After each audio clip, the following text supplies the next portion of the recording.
kasih untuk waktunya moderator dan dewan juri yang terhormat. Perkenalkan kami dari kelompok G10 dengan nama tim yaitu NIOSH. Dengan saya, Cipo Foggia dan rekan saya. Baik, untuk di sini kami menampilkan terkait judul, yaitu perlindungan hukum pembeli tanah kafling terhadap tindakan non-prestasi Koperasi Harapan Mulia. Hal ini juga sejalan dengan ada payung hukum bahwasanya Salus Populi Suprema Lex yang menyatakan keselamatan dan kesejahteraan rakyat adalah hukum tertinggi dalam suatu negara. Untuk selanjutnya itu kami menampilkan beberapa fakta hukum yang sudah kami susun dan sudah kami rancang secara komprehensif dan cantik dan apik, yakni pada tanggal 19 November tahun 2017, Koperasi Harapan Mulia didirikan oleh Ardi Hermansyah.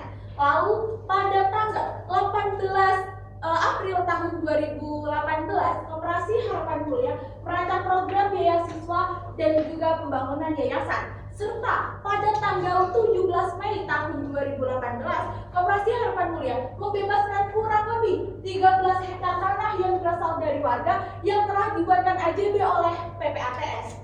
Dalam periode 2017 sampai 2019, sekitar 400 orang diantaranya telah membeli tanah tersebut, termasuk 100 orang diantara dan 5 buyer yang telah mendatangi kantor hukum kami, yakni Agus Halim, Dr. Abelia, Abu Jakaria, Siti Aisyah, dan juga Siti Nadia yang telah menandatangani PPDB di kantor notaris tertanggal 20 Februari tahun 2020.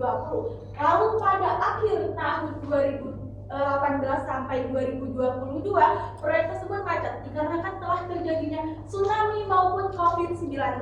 Lalu pada Juli tahun 2022, Ardi Hermansyah sudah tidak aktif lagi berada di Koperasi Harapan Mulia. Namun dikarenakan kelalaian ataupun ketidakjelasan seorang Ardi Hermansyah, para buyer mengajukan somasi pertama tertanggal 18 Juli tahun 2022 dan somasi kedua tertanggal 1 Agustus tahun 2022. Lalu dewan juri yang terhormat, tetapi pada saat tanggal sampai waktu tenggat yaitu 11 Desember tahun 2022 tidak ada itikat baik maupun pengembalian dana yang dilakukan oleh Ardi Hermansyah, sehingga para buyer tertanggal 20 Desember tahun 2022 mendatangi kantor hukum GBL untuk melakukan upaya hukum terbaik agar para buyer memiliki haknya kembali. Untuk selanjutnya yaitu ada terkait isu hukum. Selanjutnya kami mengangkat 3 isu hukum. Yang pertama, isu hukum pertama adalah apakah para buyer memiliki kedudukan hukum yang sah untuk menuntut hak kembali. Yang kedua, apakah pengajuan pemanfaatan merupakan mekanisme hukum terbaik yang dapat dilakukan oleh para buyer. Yang ketiga, apa upaya hukum yang terbaik yang dapat dilakukan oleh para buyer untuk menuntut haknya kembali dari pihak koperasi. Baik, untuk selanjutnya ini kami menampilkan dasar hukum yang telah kami susun dan kami cantumkan menjadi beberapa poin penting, yakni 5 poin. Yang pertama, Kitab Undang-Undang Hukum Perdata, yang selanjutnya kami sebut sebagai KUH Perdata. Yang kedua yaitu Undang-Undang Nomor 8 Tahun 1999 tentang Perlindungan Konsumen, dan yang ketiga yaitu Undang-Undang Nomor 37 Tahun 2004 tentang Kepemilikan dan juga penundaan kewajiban pembayaran utang, dan yang keempat yaitu Surat Edaran Mahkamah Agung Nomor 4 Tahun 2016, dan yang terakhir yaitu Surat Edaran Mahkamah Agung Nomor 1 Tahun 2022. Untuk selanjutnya itu ada analisis hukum. Kami mengambil analisis hukum yang pertama, yaitu apakah para buyer memiliki kedudukan hukum yang sah dalam kasus ini. Apabila kita lihat dewan juri yang terhormat, bahwasanya hubungan hukum para buyer itu bermulai dari adanya perjanjian pembelian tanah kafling dari Koperasi Harapan Mulia yang itu dibuat secara sah di hadapan notaris dan mengikat para pihak. Lalu apabila kita lihat dalam pasal 1, 3, 20 itu syarat sah perjanjian ada 4, yakni yang pertama kesepakatan para pihak. Apabila kita lihat dalam kasus ini, para buyer itu sudah sepakat untuk membeli tanah kafling Harapan Mulia, dan yang kedua itu adalah kecakapan para pihak, bahwasanya sudah sangat jelas para buyer di sini dikatakan cakap hukum dikarenakan Koperasi Harapan Mulia adalah badan hukum dan para buyer adalah individu yang sudah dapat bertindak secara hukum. Lalu apabila kita melihat objek dalam perjanjian ini sudah terjelas, yaitu adalah tanah dengan ukuran berapa, harga berapa, dan lokasinya di mana sesuai dengan akte notaris itu sendiri. Lalu yang terakhir yaitu suatu sebab yang tidak dilarang oleh undang-undang. Apabila kita lihat dalam kasus ini, tujuan dari pembelian ini itu adalah perjanjian jual beli yang telah dibuat sah secara hukum dan tidak bertentangan dengan undang-undang. Lalu hal ini juga diperkuat oleh pasal 1338 yang menyatakan bahwasanya perjanjian yang dibuat secara sah maka berlaku sebagai undang-undang bagi para pihak yang membuatnya.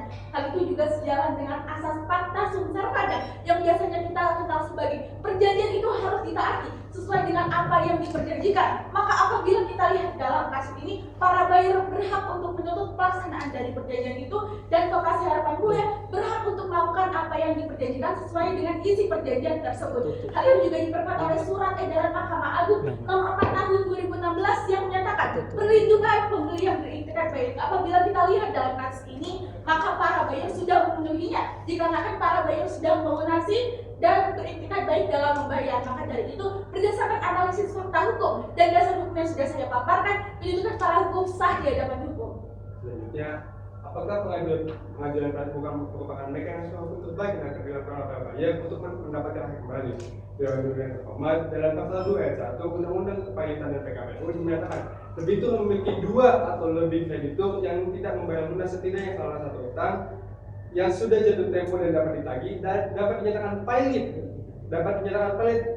melalui putusan pengadilan dan atas permohonan sendiri maupun atas permohonan satu atau lebih krediturnya, yang dimana debitur dalam kasus ini adalah pihak koperasi, yang dimana pihak koperasi memiliki kewajiban untuk mengembalikan uang para buyer sesuai perjanjian dikeluarkan oleh koperasi tertanggal 8 Agustus. Namun hingga waktu jatuh surat tempo, pihak koperasi sama sekali tidak ada mengembalikan uang yang menjadi apa para buyer.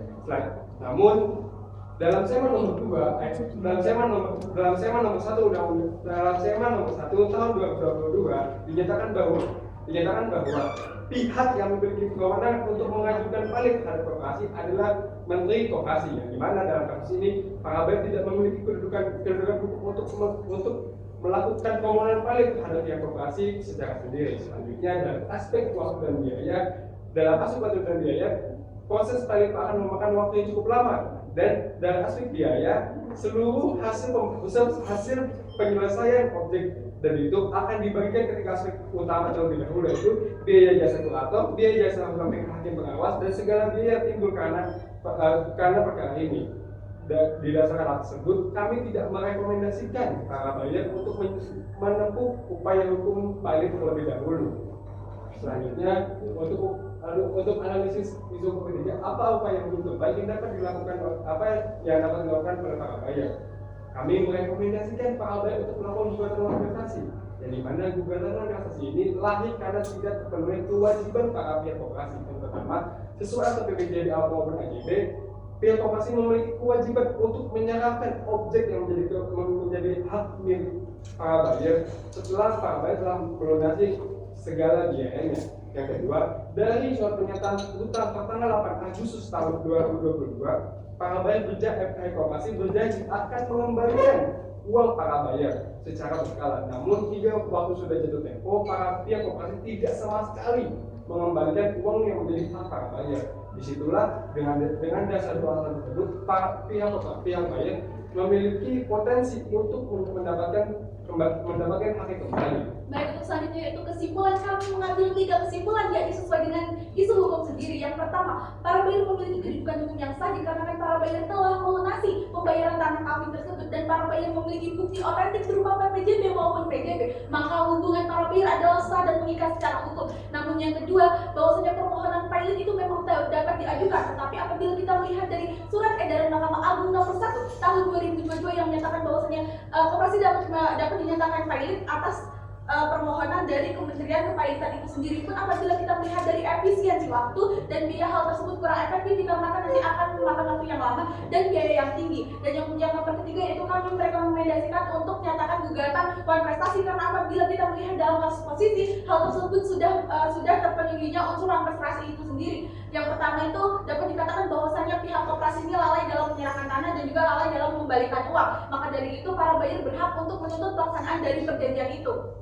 Selanjutnya rekomendasi, kami merekomendasikan pihak untuk melakukan upaya mediasi terlebih dahulu, yang dimana diharapkan dari upaya mediasi tersebut tercapailah kesepakatan pihak buyer dan koperasi untuk mengupayakan agar perkara tidak masuk ke ranah pengadilan. Jika memang dalam upaya mediasi tidak tercapai oleh kesepakatan, maka para buyer kami rekomendasikan untuk melakukan gugatan prestasi didasarkan tindakan pihak koperasi yang tidak melaksanakan apa yang menjadi kewajibannya. Dan kami juga merekomendasikan untuk para buyer memohon sita jaminan, di mana sita jaminan ini berfungsi agar objek yang menjadi perkara tidak dialihkan ke pihak ketiga. Baik, sekian dari kami Fiat Destitia Ruapelum. Hendaklah keadilan ditegakkan meskipun langit akan runtuh. Burung duri burung cendrawasih. Cukup sekian dan terima kasih. Baik, kepada Dewan Juri, jika ada saran, kritik atau pertanyaan dapat disampaikan.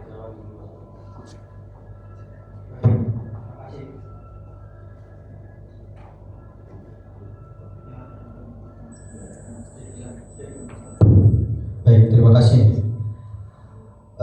Di dalam rekomendasi Anda ini kan sifatnya adanya gugatan non-prestasi.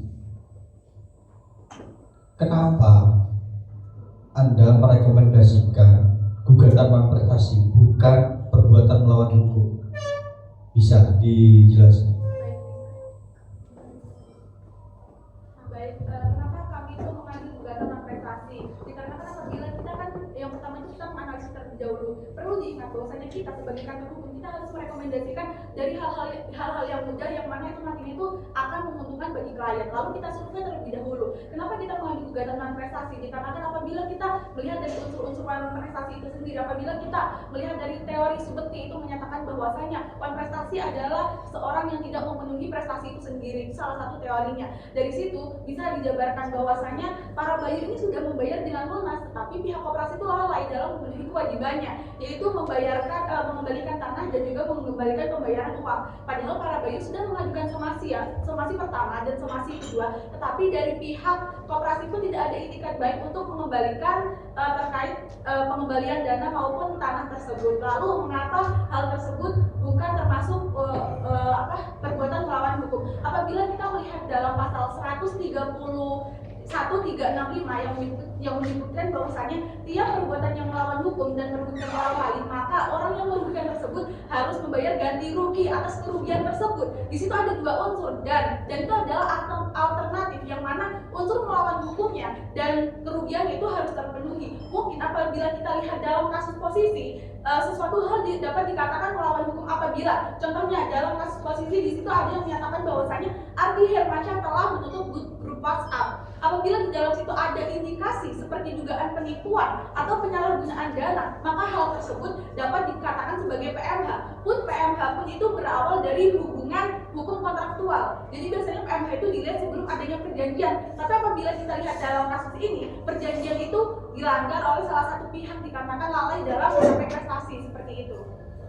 Baik, di dalam rekomendasi Anda ini kenapa tidak memberikan